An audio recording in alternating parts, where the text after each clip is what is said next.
boa tarde, boa noite, gente. Tudo bem com vocês? No vídeo de hoje a gente vai conversar um pouco sobre o processo de independência dos Estados Unidos, que se desenrolou ao longo dos séculos 17 e 18 e que também acabou repercutindo de uma forma bem estrondosa, tanto na Europa quanto na América de uma forma geral. Então é isso, gente. Meu nome é Ansawane, eu sou monitor de História da turma 3042 do cursinho Humanizar e bora começar esse vídeo. Antes de mais nada, vale a pena relembrar um pouco sobre a colonização que aconteceu nessa região que nós conhecemos hoje como sendo os Estados Unidos.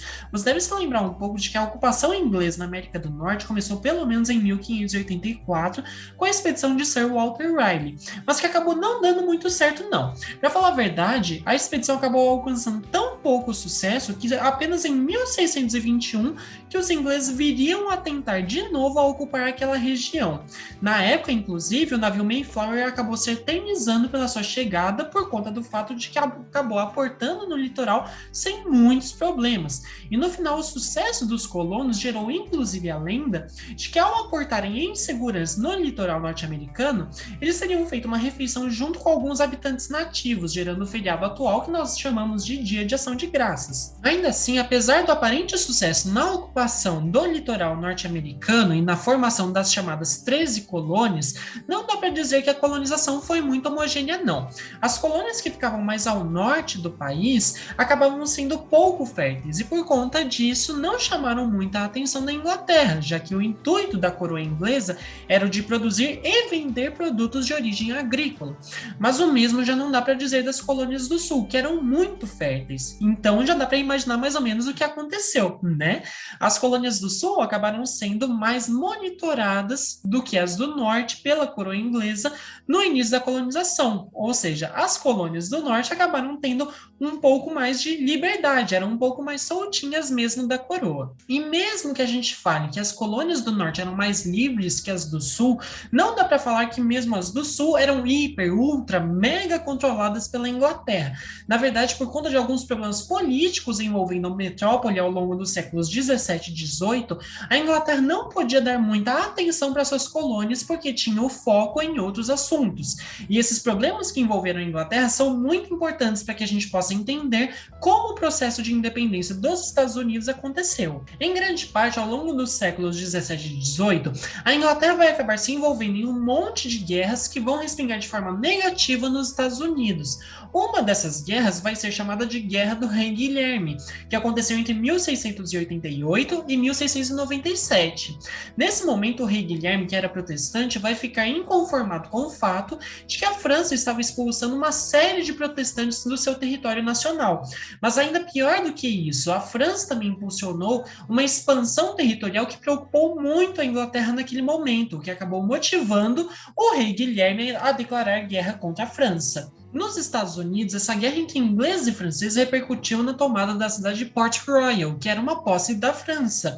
Você deve inclusive se lembrar um pouco dessa cidade, já que ela aparece uma série de vezes na quintologia do Piratas do Caribe. É quintologia? Enfim, a guerra acabou não dando em muita coisa. No final, inclusive, depois de um tratado que ficou conhecido como Tratado de Ryswick, a cidade de Port Royal voltou para o poder francês, o que acabou incomodando muitos americanos que tinham participado da guerra, já que tinham tomado a cidade e no final ficaram sem nada por conta da Inglaterra. Outro conflito que vale a pena a gente comentar sobre aconteceu logo em seguida da Guerra do Rei Guilherme, ficou conhecido como Guerra da Rainha Ana.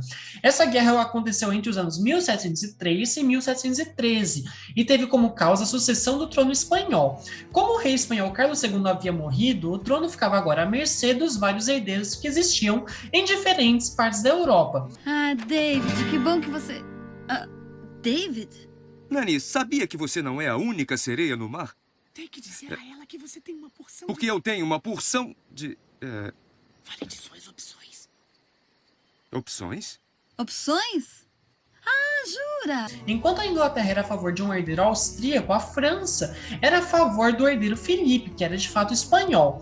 Mais uma vez, a guerra, que dessa vez começou por conta da herança do trono espanhol, acabou respingando nos Estados Unidos. A Inglaterra, para auxiliar americanos e ingleses na batalha contra franceses nos próprios Estados Unidos, enviou uma tropa com 10 mil soldados que não ajudou em praticamente nada. E no final, com o término da guerra, acabou ficando aquele sentimento de angústia nos Estados Unidos, já que, no caso, caso acontecesse outra guerra, parecia que a Inglaterra não ia conseguir ajudar em muita coisa. E fica ainda para vocês a curiosidade de que, mesmo que não pareça, vocês certamente já ouviram falar da Rainha Ana, pelo menos um pouquinho. Vocês lembram que no quarto filme da série Piratas do Caribe, nós somos apresentados ao personagem Barba Negra? Pois é, o Barba Negra existiu de verdade e provavelmente por nutrir um pouco de simpatia pela Rainha Ana, chamou o seu navio de Vingança da Rainha Ana, fazendo uma referência a essa guerra da sucessão espanhola. Não, senhor, a verdade é bem mais simples que tudo isso. Eu sou malvado. O terceiro conflito dessa série de guerras que estão testando cada vez mais a paciência dos americanos foi bem inusitado. Ele ficou conhecido, só para você ter uma ideia, como a Guerra da Orelha de Jenkins. O quê? Ela aconteceu entre 1739 e 1742 e acabou eclodindo por conta de um navio espanhol que abordou um navio inglês no litoral norte-americano. O navio inglês era liderado pelo capitão Jenkins e você meio que já consegue imaginar o que aconteceu, né? O capitão Jenkins, no meio do conflito, acabou perdendo uma das suas orelhas. É claro que não foi necessariamente isso o que fez com que a Inglaterra passasse a investir contra a Espanha, mas está valendo mesmo assim. O fato é que a Inglaterra decidiu simplesmente lutar contra a Espanha e invadir as suas colônias. Nem mesmo a Colômbia ficou fora da brincadeira. E é claro que os Estados Unidos também não ficaram. Para invadir o Caribe, a Inglaterra enviou pelo menos 3.500 americanos na expedição, e só voltaram 600 por conta de um surto de febre amarela que estava acontecendo lá no Caribe. Imagina só como os americanos ficaram com a coroa inglesa. Se você acha que já tá bom de motivos para os Estados Unidos ficarem uma fera com a Inglaterra... Achou errado, otário? Pois é, ainda tem mais. Uma das últimas guerras sobre as quais a gente pode falar foi a da sucessão austríaca, que aconteceu entre 1740 e 1768. Mais uma vez a gente vê a França e a Inglaterra se confrontando por conta do fato de que cada uma apoiava um herdeiro diferente, mas dessa vez para governar a Áustria. A guerra, é claro, também chegou lá na América e os colonos acabaram dominando algumas terras francesas, mas que logo voltaram para o domínio da França por meio de um tratado que ela e a Inglaterra fizeram. E no final das contas, mais uma vez, depois de tanta luta e algumas vitórias, os americanos saíam sem ganhar nada, só perdendo. Também não dá para deixar de falar da Guerra dos 7 Anos, que aconteceu entre 1756 e 1763, e que envolveu uma série de nações europeias que defendiam cada vez mais os seus próprios interesses. Dessa vez, com o término dessa guerra, a Inglaterra acabou impedindo os americanos de invadirem certos territórios indígenas, para que a coroa não tivesse nenhum BO com as comunidades nativas. Dos territórios que foram bloqueados, dá pra gente citar o Vale de Ohio, os Apalaches e a região onde hoje fica o estado do Mississippi. Tá brincando comigo? Pegadinha? Não, tô brincando, falando pegadinha. sério. Não, não é pegadinha, falando sério. Você paga pra fazer isso comigo? Não. Mas o pior ainda estava por vir. Depois da Guerra dos 7 Anos, a Inglaterra se encontrava em uma situação política um pouco mais estável, já que as guerras tinham cessado. O problema é que esses conflitos traziam dívidas, perdas, mortes e vários outros prejuízos para a Inglaterra, que ainda por cima estava passando por um processo de industrialização que se fortalecia cada vez mais. Inclusive, a partir da segunda metade do século XVIII, a industrialização estava tão forte que ela mais tarde recebeu o nome de Primeira Revolução Industrial. Ou seja, em resumo, a Inglaterra tinha sofrido bastante com as guerras e certamente tinha um desejo de investir cada vez mais no seu próprio crescimento. Mas faltava pelo menos uma coisinha bem importante. O dinheiro. O dinheiro? Pois é, faltava dinheiro suficiente para que a coroa conseguisse estabilizar sua economia. E é aí que entram os Estados Unidos. A Inglaterra teve a ideia de controlar mais e mais a colonização da sua nova colônia, que, até então, tinha aproveitado bastante a liberdade. Então, depois da Guerra dos 7 Anos, a Inglaterra não só envia mais tropas para os Estados Unidos para obter um controle maior, como também começa a cobrar dos próprios colonos 400 mil libras por ano para que eles mesmos sustentassem o exército que estava lá para controlá-los. Olha só que audácia! Aqui tem coragem. E é claro que não foi só essa forma que a coroa inglesa cobrou da colônia, não. Logo em seguida, a Inglaterra começou a fazer uma série de impostos que ficaram conhecidos como as leis intoleráveis para suprir suas necessidades e, de certa forma, para fortalecer seus laços coloniais com os Estados Unidos. E quando eu falo que foram muitas leis que a Inglaterra criou, realmente foram muitas leis. Só em 1764, ou seja, um ano depois do fim da Guerra dos 7 Anos, a Inglaterra criou 13 impostos diferentes que deveriam ser cobrados dos colonos. Um deles foi a Lei do Açúcar, que aumentava o preço do açúcar e do vinho que eram produzidos na América do Norte, mas diminuía o preço do melaço que era importado da Inglaterra, o que acabava obrigando o colono americano a comprar o melaço inglês. O segundo foi a Lei da Moeda, que impedia a produção do papel moeda dentro dos Estados Unidos. E o terceiro foi a Lei da Hospedagem, que acabava ditando o que o colono deveria fazer para abrigar os soldados ingleses e também até para alimentá-los da forma devida. Então, a gente já pode imaginar que a panela de pressão estava prestes a estourar. Mas calma, que não parou por aí. Na moral! Na moral! Legal. Em 1765, a Inglaterra também criaria a Lei do Selo, que exigia que qualquer papel de anúncios, contratos e propagandas estivesse com um selo específico da Inglaterra.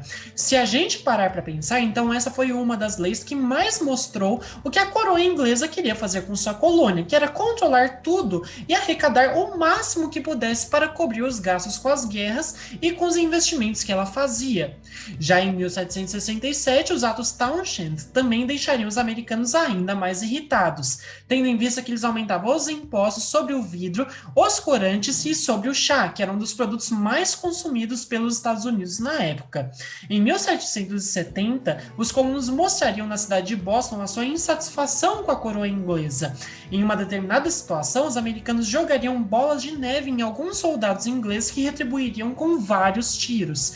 No final, esse acontecimento ficou conhecido como o Massacre de Boston, e desde então marcou bastante o norte-americano, já que a opressão inglesa, mesmo diante de pessoas pouco ameaçadoras, não mostrava clemência. Mas é claro que as bolas de neve não foram a única forma que os Estados Unidos encontraram para mostrarem a sua irritação.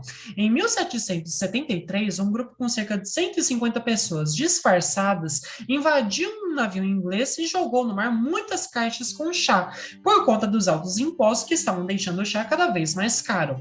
Esse acontecimento ficou conhecido como a Festa do Chá de Boston e foi praticamente o mais reconhecido de todos os acontecimentos que marcaram o início do processo de independência dos Estados Unidos. Um ano depois desse acontecimento, os norte-americanos acabam organizando um congresso que ficou conhecido como o Primeiro Congresso da Filadélfia, que não deixou de ser uma reunião onde os participantes discutiam a necessidade de terem alguns americanos no parlamento inglês para que as leis inglesas injustas parassem de ser criadas. Já no ano seguinte, em 1775, seria feito um segundo congresso na Filadélfia, mas esse foi bem diferente do primeiro, porque agora os americanos realmente discutiam a necessidade de se separarem dos ingleses de uma vez por todas.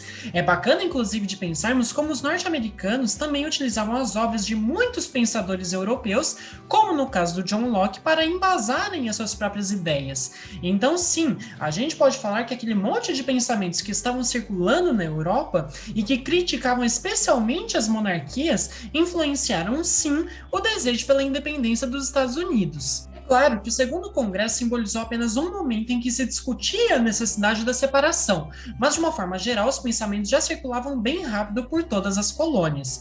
Um exemplo disso foi o livro de Thomas Paine, chamado Senso Comum, que já estava sendo vendido nas livrarias. Nesse livro, Paine criticava bastante a monarquia inglesa e ressaltava que o povo deveria se levantar contra ela.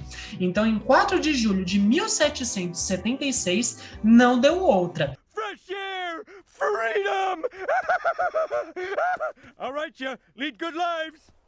Os norte-americanos escreveram uma declaração que oficializava a independência dos Estados Unidos, mas essa independência não foi aceita automaticamente pela Inglaterra. Para falar a verdade, foi justamente o contrário. Um grande conflito se iniciou entre os Estados Unidos e a coroa inglesa, e ele só veio a terminar de verdade em 1783, depois que a França e a Espanha ajudaram os americanos nessa luta. E fazia bastante sentido disso acontecer, já que se a Inglaterra perdesse uma das suas principais fontes de renda, ela ficaria ainda mais fraca, e foi justamente isso que motivou os dois países a se aliarem aos Estados Unidos.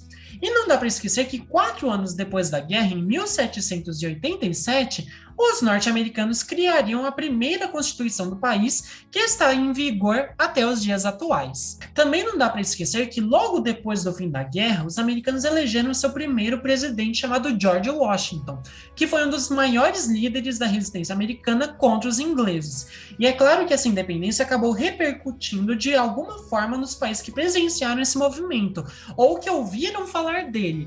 Um dos maiores exemplos disso foi a própria França, que estava sendo governada por um rei tirano que enviou tropas para libertar um país de um rei tirano. Viu só que paradoxo? Inclusive, assim que os soldados franceses retornaram e viram a situação na qual a França se encontrava, essa situação vai ser um estopim para que se desenvolvesse a luta que chamamos hoje de Revolução Francesa. Eu não entendi. Eu sim. Eu entendi a referência. Mas esse é um papo para um próximo vídeo. Então é basicamente isso, gente. Eu espero que vocês tenham gostado bastante do vídeo. Não deixem de visitar nossa página no Instagram. O link, inclusive, está aqui na descrição. A gente está postando o conteúdo lá praticamente todo dia. Até a próxima e muito obrigado!